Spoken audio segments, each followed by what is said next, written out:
Hi, my name is Natalie Rose Blanco, and this is my digital reflection video number 1 for EEC 3400. My topic is going to be single parents and caregivers and its effects on family literacy.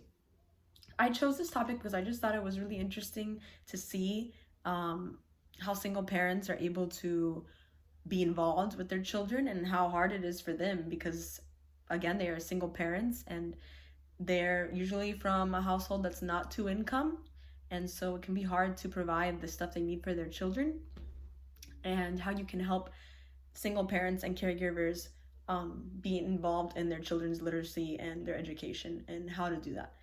So I researched this article on what are the effects on children who have come from single parent households. A lot of them show something that has to do with like studies and research that say that most single parents are from African American backgrounds or Black families, and I wanted to challenge that. Like, they say that the children are more affected than white parents and with white single parents with their children, and I wanted to challenge that because I do not agree with that. I think that it affects all children, no matter the race or background or the way they look or anything or culture. It affects all children, and it doesn't matter where you're from. It kind of just matters on your financial situation and how you raise your children and how that affects them. It shouldn't have to do with culture or race. Like, that shouldn't be a problem. So I think that's something that I don't agree with. For connections, I guess I can connect to this with knowing about my friends who have single parents and how hard it was for them to be able to provide for them, and how hard it was for them to be involved in their education, because again, sometimes they're working full-time jobs and they have children in school, and it can be very hard to always be involved in their child's education and in the school and talking to the teachers and being updated.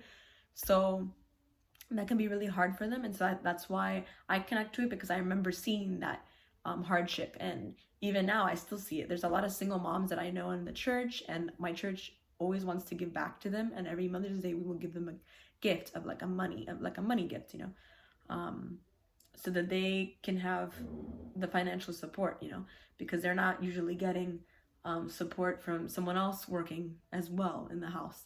Or even single dads. There's single dads who need financial support as well, that we do on Father's Day, that church gives to them, financial support. Because it's hard. It's hard raising a child on your own, and it can be hard to do that, working full time, making sure your child is fed, doing all that, and then, also having to be involved in their education can be hard, and doing homework with them can be hard as well. What I think is important is the fact that I think schools hopefully can provide the materials needed for children who come from single parent households and don't have computers or materials or can pay for tutoring,